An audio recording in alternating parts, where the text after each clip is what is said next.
श्री राधे श्रीमद्भागवत महापुराण षष्ठ स्कंद अथाष्टमोऽध्याय। नारायण कवच का उपदेश। राजा परीक्षित ने पूछा, भगवान देवराज इंद्र ने जिससे सुरक्षित होकर शत्रुओं की चतुरंगिणी सेना को खेल खेल में अनायासी जीत कर त्रिलोक की रक्षा राजलक्ष्मी का उपभोग किया, आप उस नारायण कवच को मुझे सुनाइए और ये बतलाइए कि उन्होंने उससे सुरक्षित होकर रणभूमि में किस प्रकार आक्रमणकारी शत्रुओं पर विजय प्राप्त की।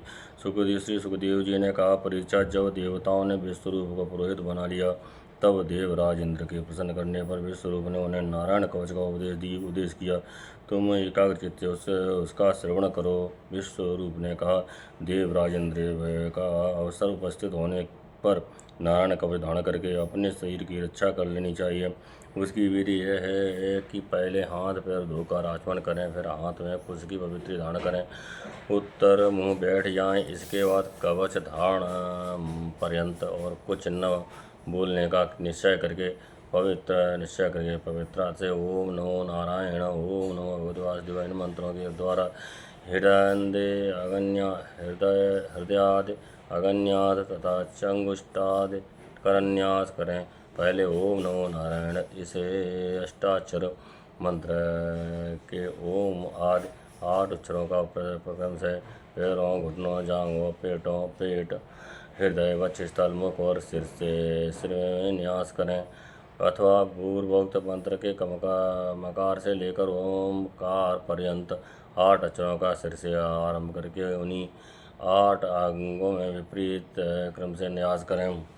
तदनंतर ओम नमो भगवते वासुदेवाय इस 10 मंत्र के ओम आदि 12 अक्षरों का दाईं तर्जनी से बाईं तर्जनी तक दोनों हाथों की 8 उंगलियों और दोनों अंगूठों की 2-2 गांठों में न्यास करें। ओम विषणवे नमः इस मंत्र से पहले अक्षर ओम का हृदय में और बी का ब्रह्मरंध्र में, सा का भौहों के बीच में, ला का चोटी में, व वे का दोनों नेत्रों में और ना का शरीर की सब गांठों में न्यास करें। तदनंतर ओम महास्त्राय फट इकाकर दिग्बंध करें। इस प्रकार न्यास करने से इस विधि को जानने वाला पुरुष मंत्र स्वरूप हो जाता है। इसके बाद समग्र ऐश्वर्य, धर्म, यश, लक्ष्मी, ज्ञान और वैराग्य से परिपूर्ण इष्ट देव भगवान का ध्यान करें और अपने को भी तदरूप ही चिंतन करें। तत्पश्चात विद्या, तेज और तप स्वरूप इस कवच का पाठ करें। भगवान श्री हरि गरुड़ जी की पीठ पर अपने चरण कमल रखे हुए हैं। अणमादि 8 सिद्धियाँ उनकी सेवा कर रही हैं। 8 अंग सातों में शंख, चक्र, गदा, ढाल, तलवार, गदा, बाण, धनुष और पास फंदा धारण किए हुए हैं। वे ही ओमकार स्वरूप प्रभु सब प्रकार से सब ओर से मेरी रक्षा करें।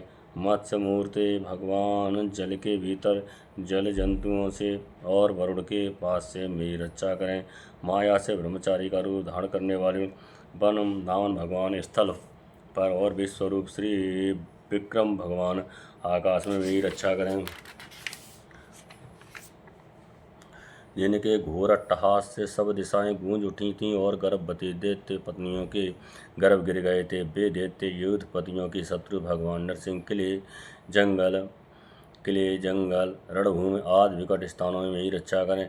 अपनी दाणों पर पृथ्वी को धारण करके करने वाले यज्ञ मूर्ति वराह भगवान मार्ग में परशुराम जी पर्वतों के शिखरों पर और लक्ष्मण जी सहित भरत के बड़े भाई भगवान रामचंद्र प्रवास के समय मेरी रक्षा करें। भगवान नारायण मारण मोहन आदि भयंकर अभिचारों और सब प्रकार के प्रमोदों से मेरी रक्षा करें। ऋषिश्रेष्ठ नर गर्भ से योगेश्वर भगवान दत्तात्रेय योग के विघ्नों से और त्रिगुणाधिपति भगवान कपिल कर्म बंधनों से मेरी रक्षा करें। महेश सनत कुमार कामदेव से हयग्रीव भगवान मार्ग में चलते समय देव मूर्तियों को नमस्कार आदि न करने के अपराध से, देव ऋषि नारद सेवा अपराधों से और भगवान कच्छप सब प्रकार के नरकों से मेरी रक्षा करें। भगवान धन्वंतरी कुपथ्य से जितेंद्रिय भगवान ऋषभ देव सुख दुख आदि भयादय हे द्वंद्वों से यज्ञ भगवान लोकपाल से, बलराम जी मनुष्य कृत कष्टों से, और श्री जी क्रोधवश नामक सर्पों के गढ़ से भी रक्षा करें। भगवान श्री कृष्ण द्वैपायन व्यास जी अज्ञान से, बुद्ध देव पाखंडियों से, प्रमाद से मेरी रक्षा करें। धर्म रक्षा के लिए महान अवतार धारण करने वाले भगवान कलिक पाप बाहुबल कल काल के दोषों से मेरी रक्षा करें। प्रातःकाल भगवान केशव अपनी गदा लेकर कुछ दिन चढ़ आने पर भगवान गोविंद अपनी बांसुरी लेकर, दोपहर के पहले भगवान नारायण अपनी तीक्ष्ण शक्ति लेकर, और दोपहर को भगवान विष्णु चक्रराज सुदर्शन लेकर मेरी रक्षा करें। तीसरे पहर में भगवान मधुसूदन अपना प्रचंड धनुष लेकर मेरी रक्षा करें। सायंकाल में ब्रह्मादि त्रिमूर्तिधारी माधव सूर्य अस्त के बाद ऋषिकेश धर्मराज अर्धरात्र के पूर्व तथा अर्धरात्र के समय अकेले भगवान पद्मनाभ मेरी रक्षा करें। रात्र के समय रात्रि के पिछले प्रहर में श्री वत्सलाक्षण श्री हरि, उषा काल में खड़गधारी भगवान जनार्दन, सूर्योदय से पूर्व श्री दामोदर, और संपूर्ण संध्या में काल मूर्त भगवान विश्वेश्वर मेरी रक्षा करें। सुदर्शन आपका आकार चक्र रथ के पहिए की तरह है। आपके किनारे का भाग प्रातःकालीन अग्नि के समान अत्यंत तीव्र है। आप भगवान की प्रेरणा से सब ओर से घूमते रहते हैं। जैसे आग वायु की सहायता से सूखे घास फूस को जला डालती है, वैसे ही आप हमारी शत्रु सेना को शीघ्र से शीघ्र जला दीजिए। कौमुद की गदा आपसे छूटने वाली चिंगारियों का स्पर्श वज्र के समान असहाय है। आप भगवान आदित्य की प्रिया हैं और मैं उनका सेवक हूँ, इसलिए आपको कुशामांड विनायक यक्ष राक्षस भूत और प्रेतादि ग्रहों को भी कुचल डालिए तथा मेरे शत्रुओं को चूर चूर कर दीजिए। शंख श्रेष्ठ, आप भगवान श्री कृष्ण की फूंकने से भयंकर शब्द करके मेरे शत्रुओं का दिल दहला दीजिए। एवं यातुधान, प्रमथ, प्रेत, मातृका, पिशाच तथा ब्रह्म राक्षस आदि भयावने प्राणियों को यहाँ से झटपट भगा दीजिए।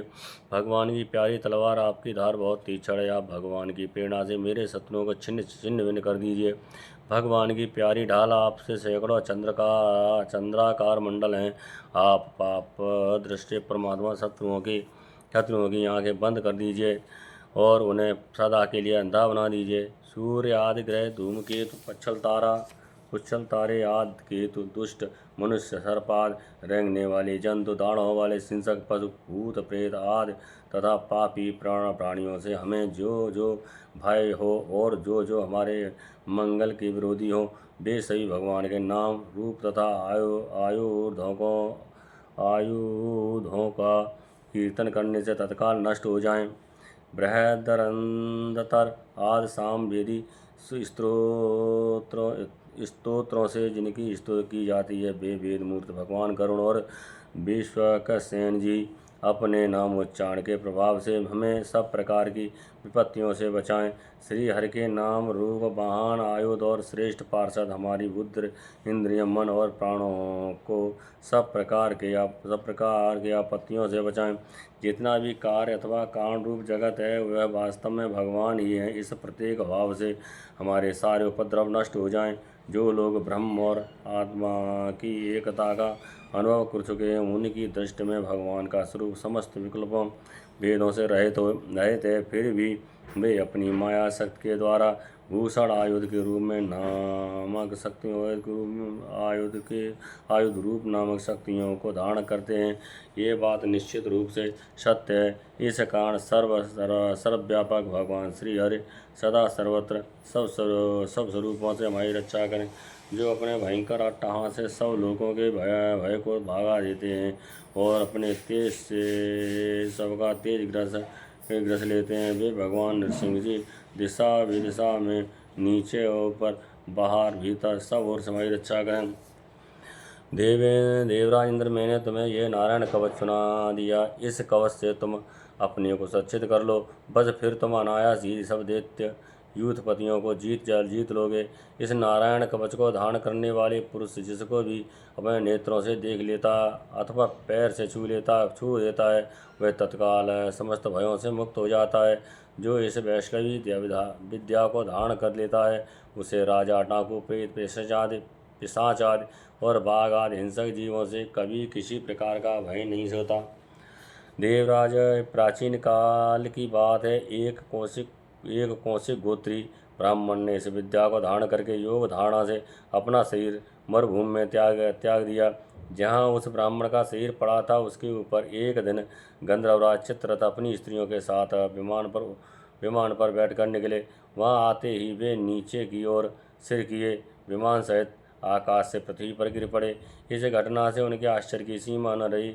जब उन्हें वालखिल्य मुनियों ने बताया कि यह नारायण कवच धारण करने का प्रभाव है, तब उन्होंने उस ब्राह्मण देवता की हड्डियों को ले जाकर पूर्व वाहिनी सरस्वती नदी में प्रवाहित कर दिया और फिर स्नान करके वे अपने लोक को गए। 32 प्रकार के सेवापराध माने गए हैं। सवारी पर चढ़कर अथवा पैरों में खड़ाऊ पहनकर श्री भगवान के मंदिर में जाना, रथ यात्रा, जन्माष्टमी आदि उत्सवों का ना करना या उनके दर्शन न करना, श्री मूर्ति के दर्शन करके प्रणाम न करना, अशुचि अवस्था में दर्शन करना, एक हाथ से प्रणाम करना, परिक्रमा करते समय भगवान के सामने आकर कुछ न रुककर फिर परिक्रमा करना अथवा केवल सामने ही परिक्रमा करते रहना, श्री भगवान के श्री विग्रह के सामने पैर पसार कर बैठना, श्री भगवान के श्री विग्रह के सामने दोनों घुटनों को ऊंचा करके उनको हाथों से लपेट कर बैठना, श्री भगवान के विग्रह के सामने सोना, श्री भगवान के विग्रह के सामने भोजन करना, श्री भगवान के विग्रह के सामने झूठ बोलना, श्री भगवान के विग्रह के सामने जोर से बोलना, श्री भगवान के विग्रह के सामने आपस में बातचीत करना, श्री भगवान के विग्रह के सामने चिल्लाना, श्री भगवान के विग्रह के सामने कलह करना,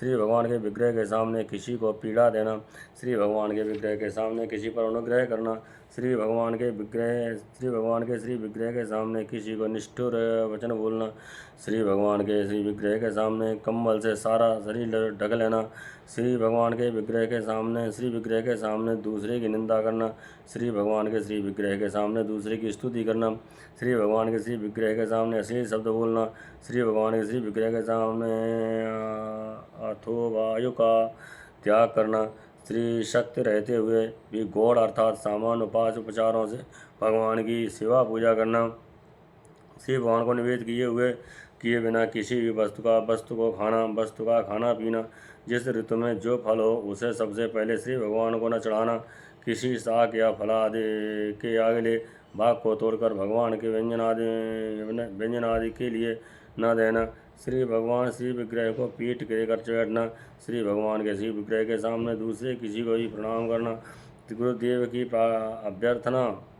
अभ्यर्थना कुशल प्रसन्न और उनका स्तवन न करना और अपने मुख से अपनी प्रशंसा करना, किसी भी देवता की निंदा करना। श्री सुखदेव जी कहते हैं, परीक्षित, जो पुरुष इस नारायण कवच को समय पर सुनता है और जो आदरपूर्वक इसे धारण करता है, उसके सामने कि सभी प्राणी आदर से झुक जाते हैं और वह सब प्रकार से भयों से मुक्त हो जाता है।